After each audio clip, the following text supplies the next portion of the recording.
Assalamualaikum warahmatullahi wabarakatuh. Perkenalkan, nama saya Aditya Eka Budi Wahyu Priyadi. Saya dari UIN Suska Riau, Prodi Manajemen Pendidikan Islam semester 3B. Video ini dibuat untuk memenuhi nilai ujian akhir semester mata kuliah Etik Profesi dan Etika Keguruan. Dalam video ini saya melakukan wawancara kepada guru dengan pertanyaan tentang kompetensi dasar guru. Baik, tanpa berlama-lama lagi, langsung saja kita ke videonya. Assalamualaikum Bu, nama saya Aditya Eka Budi Wahyu Priyadi. Saya dari Prodi Manajemen Pendidikan Islam UIN Suska Riau. Di sini saya ingin mewawancarai Ibu mengenai tentang 4 kompetensi guru. Baik, langsung saja ya Bu. Yang pertama itu, bagaimana cara Ibu merencanakan dan melaksanakan kegiatan pembelajaran yang efektif? Untuk melaksanakan kegiatan pembelajaran efektif itu sebaiknya seorang guru harus merencanakan yang namanya rancangan pembelajaran atau yang disingkat dengan RPP. Maka disusunlah strateginya, model pembelajarannya, kemudian tujuan, serta yang sesuai materi-materinya, menyusun materi dan lain sebagainya. Berarti ya menyusun materi lah ya. Ya, RPP-nya, medianya. Kalau begitu, yang kedua Bu, metode yang Ibu gunakan untuk menilai pemahaman siswa terhadap materi pelajaran itu metode apa? Nah, kalau untuk metodenya ini untuk melakukan penilaian terhadap siswa itu banyak sekali ya. Salah satunya bisa dengan melakukan metode penilaian sumatif namanya, penilaian di akhir semester. Nah, itu bisa berbentuk pilihan ganda, yang terdiri dari soal hots, esai, isian, maupun berbentuk rubrik menjodohkan dan lain sebagainya.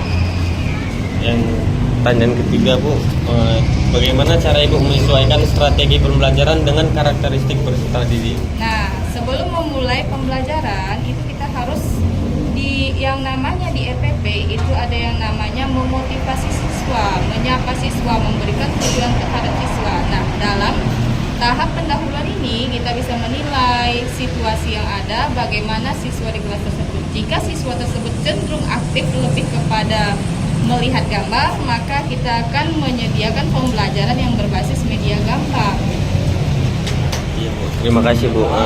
Tadi itu kan kompetensi pedagogik Bu. Sekarang saya lanjut ke kompetensi profesional ya Bu. Pertanyaannya yaitu langkah-langkah yang Ibu ambil untuk terus mengembangkan pengetahuan dan keterampilan profesional Ibu itu.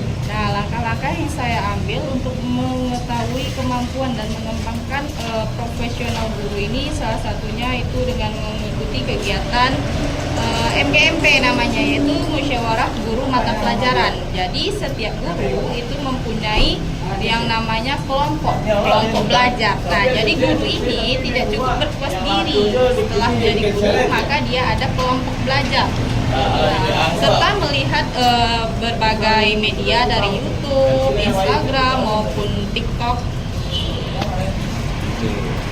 Selanjutnya, apakah Ibu ada mengikuti pelatihan atau seminar untuk meningkatkan kompetensi profesional Ibu? Ada. Nah, di dalam suatu pembelajaran atau suatu sekolah itu ada yang namanya MGMP tadi salah satunya. Kemudian ada akun Belajar ID yang disediakan oleh Kemenak.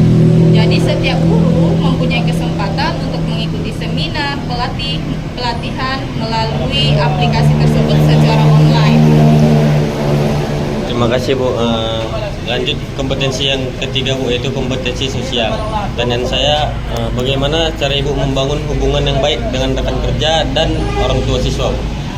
Membangun hubungan yang baik dengan rekan kerja, yang pertama kita harus melihat dulu karakteristik teman kerja kita, apakah dia pendiam atau ceria, karena setiap orang ini berbeda, tidak bisa kita samakan. Kita harus membaca karakteristiknya dulu. Untuk membangun hubungan yang baik dengan orang tua siswa, kita harus menjalin komunikasi dengan cara apa? Misalnya dengan membuat grup WA. Jika anaknya bermasalah atau kendala, maka kita bisa berkomunikasi dengan orang tuanya. Yang lalu, bagaimana cara menangani konflik jika ada konflik yang mungkin muncul di antara Ibu siswa atau rekan kerja Ibu? Nah, kalau misalnya konflik dengan siswa, itu mungkin hanya sedikit ya, karena tidak mungkin kan guru kelahi sama siswa, karena guru kan harus memahami karakteristik siswa. Dan untuk menanggulangi yang namanya perbedaan atau konflik di antara rekan kerja, kita sebagai guru itu tugasnya ditiru dan ditiru oleh siswa. Maka selesaikanlah dengan cara baik, saling memaafkan, saling menerima kesalahan. Selanjutnya ada kompetensi kepribadian Bu, yaitu nilai-nilai atau prinsip apa yang Ibu pegang teguh dalam menjalankan tugas sebagai guru. Prinsip teguh yang saya jalankan sebagai guru, apapun keadaan siswa, baik dia pintar maupun kurang pintar, itu harus dihargai. Karena setiap anak ini mempunyai perbedaan pola tangkap dan berpikir. Jadi tidak bisa kita menjudge yang namanya siswa yang lemah cara pemahamannya maupun yang pintar. Setiap siswa, prinsip saya harus diapresiasi dengan apa yang dilakukan. Ya, kalau begitu pertanyaan yang terakhir ya Bu, apa yang Ibu lakukan untuk menjaga motivasi dan semangat belajar baik bagi diri sendiri ataupun bagi siswa Ibu? Yang menjadi motivasi bagi saya dalam mengajar itu adalah prinsip saya mengajar itu, seorang guru itu yang dihitung bukan nilainya, tetapi amal jariahnya. Meskipun di dunia ini dinilai ibaratnya tidak seberapa, tetapi amalnya sangat luar biasa untuk di akhirat. Kemudian untuk menjaga motivasi siswa itu setiap pembelajaran kita harus melakukan yang namanya pemberian motivasi yang berhubungan dengan materi sebelumnya maupun yang berhubungan dengan kehidupan. Jadi siswa juga sadar dan termotivasi untuk belajar. Itu saja Bu pertanyaan dari saya. Terima kasih banyak Bu. Sama-sama.